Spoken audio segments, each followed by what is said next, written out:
İki daha da katılmış bir Müslüman da onun doğru. İki dağıttan başka şu üçüncüsü yok. Bırak Allah Teala'nın ödüne katılmış mı? Vallahi, billahi, tallahi veliye. Ondan sonra da ne mi? Bir de Kur'an'a katılmış mı? Ondan gayri haytı bir kasam ikete şonkun zamada görüyordun. Ecemin zanı için, doğanın zanı için, be canı falani, be falani, şundan hiçbir gayri surete şer'isi yok. Belki insanı katı günahkar et. Belki kasamın öz manası ne mi? Ben bir kitapta okudum. Kasamın manası vallahi eğer ne diyende yani Allah şayetçimen aydıp duran kebim hak. Yani Allah şayetçisini yardım. Odam onun mandıran adam ona niye? Odam kasamın hakkında hofaktifin kasam içinde Allah'ın şayet tutun yanmasa Allah'dan başka şayet yok. Allah'dan başka hazır nazır yok. Meni senin emalımızda adımıza varakayım. Şun varakayım. Bu şayet bulur yalak. Odam şu daydan kasami fakat Allah Teala açmak gerek Müslüman'da onu. Allah'dan gayri bir hiç onvan kasım ismek doğurdu. İşahında Kur'an içertin. Odam kasam ismini olanda kasamın öyle üç form kasam mı? Üç form kasam ismeklik var. Bir veliye yemin-i lagu kasam, bihuda kasam. Bir veliye münakide diye, hakkı doğulu kasam o. Bir veliye yemin-i gamus diye, insanı düşündüren kasam diye. Ağırından gaydaydı. Yemin-i gamus yani etmedik zadını ettim deyip, eden zadını etmedim deyip kasam içiyor. Hakkı de, hakkım deyip kasam içiyor. Ya hakdar bolup, hakkım de deyip kasam içiyor. Bir hakkı nahak etiyor. Bir doğruyunu egret bir kömekleşmeli yerde kömekleşmen beylesin beylek döndürüyor. Buna diyorlar yemin-i gamus insani set cehennemin günahını düşündürüyor kasamış. Hem Türkmençilikte aylayandır öyle deyip ki ant 70 tane diyen veriyor diye. Eşten şu olur mu? Kağıtlarda boğulayandır. Kuday hakkatın. Hanımadaları var. Şolun tohmu tizi İyidi doğru çıkanak.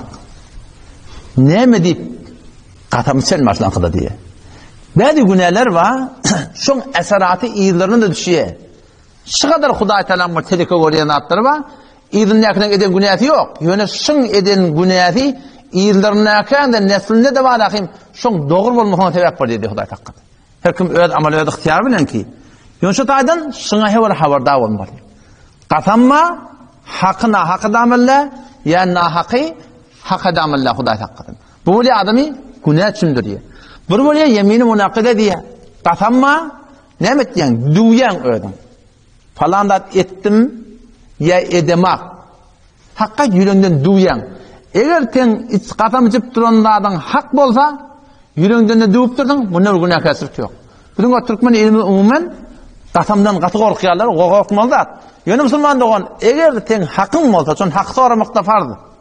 Hakkı soramaklık fardı oluyorlarsa cihetten, eğer sen hakkın soramadan, nahak yiyen adam köpeliyor. Bu ne bir sen hakkın yiptir. Sen eğer bundan hakkın almadan, o erti on hakkını yiye. O eğer hakkın almadan, o on hakkını yiye, şu doğrultuda hakkı yiyen köpeliyor.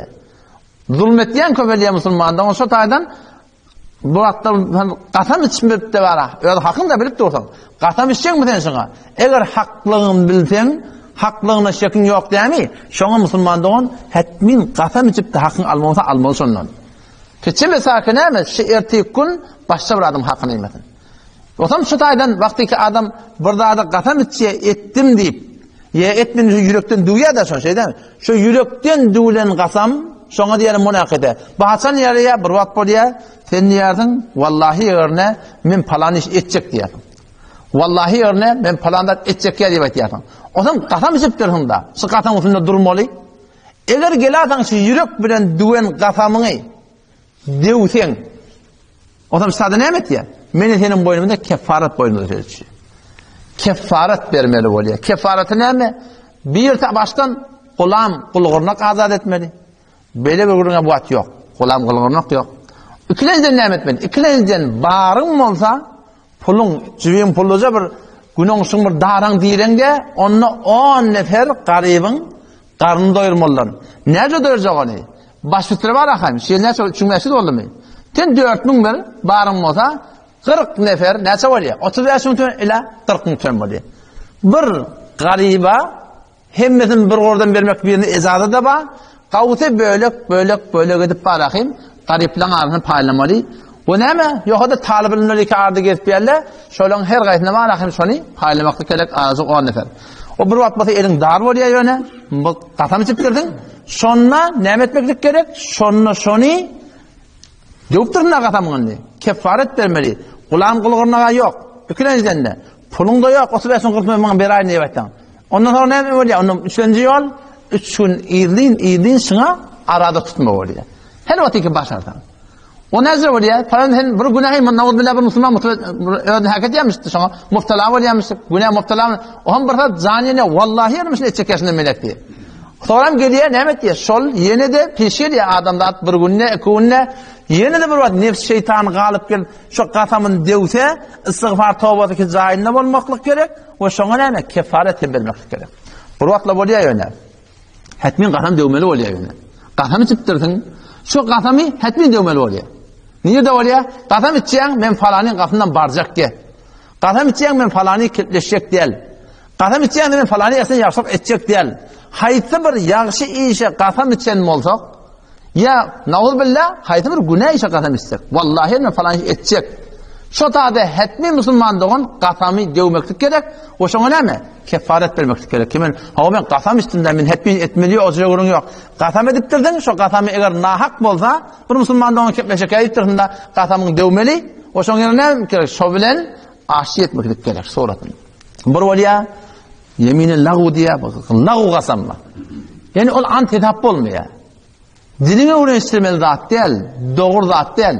Yani iyi arasında bolup duran da. Hatta bir daha soruyor vallahi ona şeyde de söylüyor. Yani hem soruyor. Yürek mi düven dadın yok. Yani hem soruyor vallahi yorna, vallahi yorna.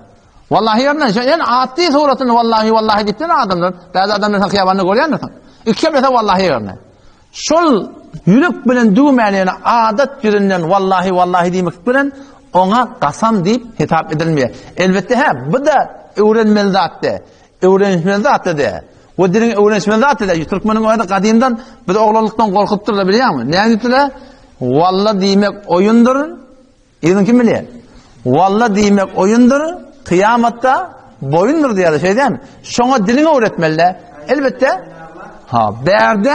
Beyek suratında, ati suratında son bir adam dinle gelen bilen men qahtam istim o deyip şuna ödün marakim hak edip durmak. Yani ten boyuna kefaret açsadım Müslüman da onu düşünüyor. Allahu Rabbi vel İslamu dini ve Muhammeden Resulullah ve yakini adnu ileyhi